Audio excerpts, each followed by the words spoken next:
Isabel De Leon dito, pero may emergency po siya ngayon. Ang kasama po niya dito si Jazz Ocampo bilang si Katie! Katie Garcia! Please welcome Jazz Ocampo! Look at Jazz! Wow, Jazz, picture taking please. Wow, look at that, Jazz. Ang kanya pong earrings ay hula hoop. Hula hoop earrings. Ngayon naman po, kilalanin po natin ang mga magpapatibok sa puso ni Selena. Okay? Wala po ngayon si Kiko Estrada dahil po may opening po ang isang ang kanyang endorsement po. Ang nandito po, nako, the abs of all season. The abs of all season. Oy, may pagbasag na ako sa'yo, ha? Say mo, siya po ang talented at mabait na si Elton, ang 20-year-old singer based abroad na kilala rin bilang Prince Charming of Pop. Let's all welcome Kapuso Heartthrob, Gil Cuervo! Take it off! Oh, wala ba daw? Picture! Wala ba daw kung pakita ng abs man lang? Kahit konti? Wow, sige naman. Kaabangan niya po, everyday po talagang may paalmusal po si Gil every morning, ha? Abangan niyo po yan.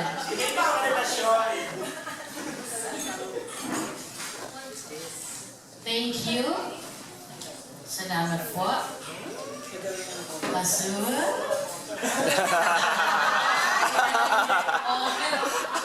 And now, thank you, Gil. Siya naman si Adele Raimundo. Ang mapagmahal na ina ni Selena, pero tutol po siya na maging singer si Selena. Let's all welcome the Queen of Hula Hoop, Miss Cheryl Crow! Wow, ang Belmont 12. Ang edad, 15. Ayan na.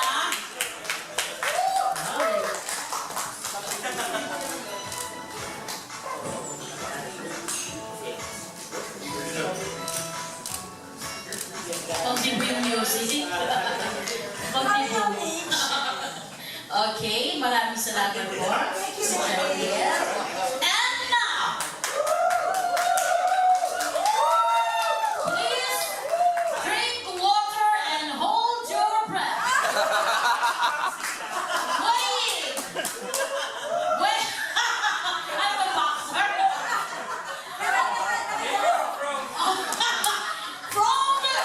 From the planet! Uy, hindi mo rin ito! Kilalanin po natin ang bida ng ating kwento. Siya si Selena Raimundo, isang dalagang mahilig kumanta at tumugtog ng gitara. Mga kapuso, ang Asian pop sweetheart, Miss Judy Sensuhama! Judy Ann Jose!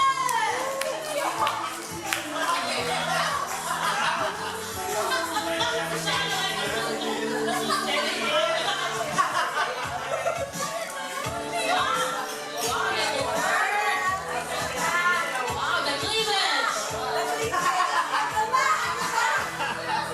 Hindi, mamaya kasi napansin. Oy, makinig ka naman, diba? Yes,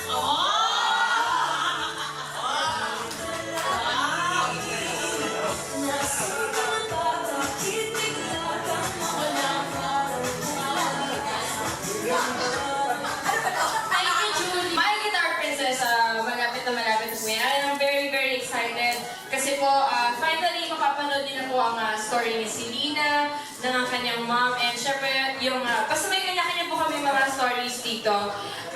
It's about her love for music, her passion for music, and of course, her love for her parents, for her mom. At saka, sobrang nakakilig po itong magiging takbo ng story kasi hindi po natin alam kung sino po yung mga katuloy dito ni Selena, kung si Justin po ba, kung si Elton po ba, and marami pa po mga magaganap dito. So, sana po ay abangan po natin lahat.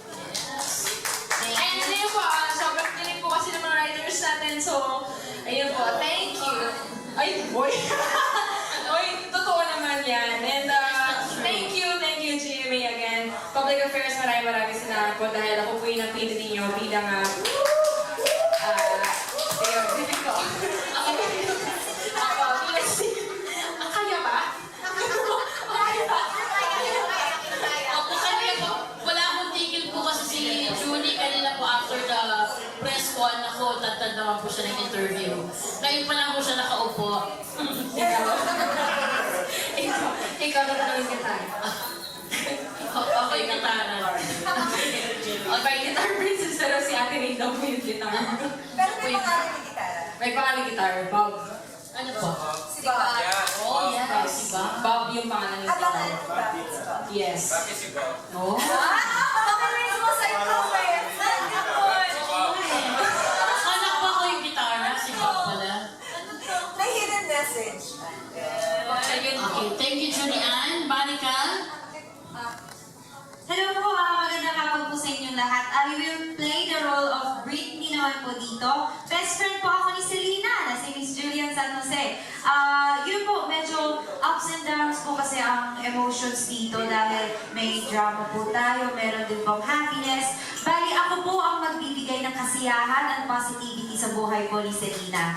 Wow! Thank you so much po. Ayun, Iboto natin siya. Yun, sobrang, ang sayang kasama nito, sobrang husay talaga. Kayo na, i-explain ko na yan, hindi ko na ulitin. Pero thank you so much po for choosing me as a Britney and GMA Artist Center. Salamat po at sana po mag-enjoy po kayo. May 7 na po. Inaanyayahan po namin kayo manood ng My Guitar Princess. Salamat po. Yes, now Miss Cheryl Cruz. Miss Lady, Dolly, I'd like to say thank you to all our vloggers who are here with us today. At gusto ko rin ulit magpasalamat sa GMA News and Public Affairs, especially for the role of Adele Raimundo, plays the mom, the loving mom to Celine. No one else but our My Guitar Princess, Miss Julie Ann San Jose. It's a blessing to work with her and at the same time my castmates, my production, at ang aking mahusay na director, si Direk Nick Olampa. This role is very close to my heart because on a personal level, ito yung daily experience ko sa life ko. I have a daughter who's 16 years old, Ashley. And parang ganun din yung dynamics namin when we're working with Julie sa set. Kasi mabait yung anak ko, she's not perfect, may mga sumpong, ganyan, di ba?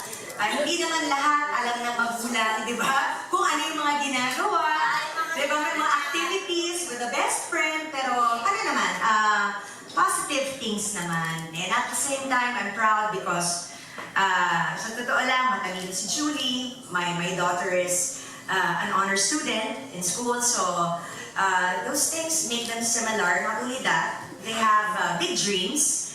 They have the same love for music, for the arts, di ba? Mababait na bata, ganyan. Hindi ko alam tungkol dun sa mga guys. Ay, nako. Pero malalaman niyo yan. Anyway, with Adele naman, being the mom of Selena, she was a former soul diva naman. So, namana rin naman ni Selena yung kanyang talents, musical talents sa mom niya. Hindi na sa mom niya, pati sa father niya na pop star. Very popular pop star nung mga panahon nila. Then, nonetheless, kundi si Kier Legaspi yun. And then, abangan niyo rin kasi meron pa siyang tatlong magiging love interest dito. Hindi lang yung kanyang anak, diba? Ganon. Si Rob C, who's playing the role of Michael, yun yung driver ni Sir George, who's being played naman by Frank Garcia. Yun yung tatay naman nila Kiko at saka nila Jazz sa story. At yung isa pa ay yung manager ni Elton, walang iba kundi si Mark Abaya, si Charles. Hindi ko alam kung paano naman siya nagkagusto kay Adele. So abangan niyo yan. So, ang aking naman dito, aapi naman sa akin dito, ay walang iba kundi ang host natin for the day. Si Dolly. Si Miss Yaya Dolly, si Dahlia. Yun. So, abangan niyo rin yun. Pero, Dolly. Dolly. Sorry naman po, ma'am. Di ba yung gano'n? Abangan niyo yung aming cute scenes at At saka, it's a rom-com, so hindi lang to puro drama, kundi very light. At saka, may musical pa sila makikita every week by Miss Julie at yung ibang castmates. At saka po may song number din po dito si Gil. Ayan na.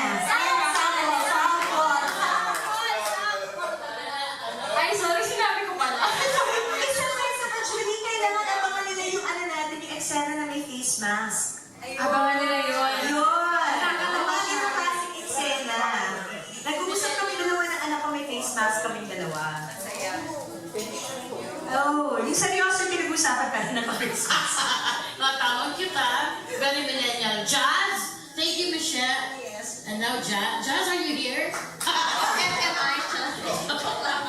Hello po, magandang hapon po sa inyo lahat. Maraming salamat po sa pagpunta. Ako po dito si Katie Garcia. Ako po at saka ang kapatid ko ay mga fashion vloggers po kami. At susyalerang gano'n. Magiging magdadagdag kami ng konting spice sa buhay ni Celine. Pero kami dito mamahalin niyo po kami. Maiinis kayo, pero mamahalin niyo po kami dito. Sana po ma-enjoy niyo po yung show dahil pinaghirapan po namin ito. At proud po kami i-presenta sa inyo ang My Guitar Princess. Opo, mahilig kami dito, mag-cosplay, mga Catwoman. Abangan niyo po yan. And now, Gil, come on down. Andito na pala siya. Hi, I'm Gil. I'll be playing the role of Elton Smith. So, isa akong pop star, as mentioned by Julie. I'll be singing. And, di ko alam eh. So yeah, I'm really thankful for GMA Public Affairs to get me for this role, to be surrounded by great cast members. Siyempre si Jan, si Miss Cheryl, si Marika, of course si Kiko na wala dito, and of course the very talented, elegant Julie Ann, as I said. And the story of my Guitar Princess is it's about family, it's about passion, and I think it's a great light story, rom-com. I feel like, and I hope people will like it and enjoy it, and hopefully you guys will love my Guitar Princess. Sobrang nakaka-relate po ako dito sa character ko. Actually, ako po yung character ko mismo. Kasi po, sobrang hardworking po niya. Gagawin po niya lahat para sa mami niya, para sa family niya. Sobrang loving po niya sa kanyang mom. She's really passionate about her craft. And hindi po siya susuko na ipagpatuloy yung pangarap niya. As of now, may dalawa na ako ng songs. Yung isang una-una, ayun yung magiging enter na week 1 kung saan ma-introduce natin yung character ng My Guitar Princess. Tapos yung isa namang song din namin, mapapakita music video niya. Na song and dance ni Elton. So basically within the story yung pagpapakita ng mga songs. So mapapansin niyo yung mga pangalan ng characters, puro mga yung musicians and singers. Kaya ganun kami musical geek about it. And actually, yung mga songs po namin, I believe na may YouTube account po kami for that, for My Guitar Princess po. And may fan page din po kami, so... Ilalabas doon lahat ng... Ilalabas po namin So every yung week mga may songs doon. ilalabas ng mga songs. So fans can review it again.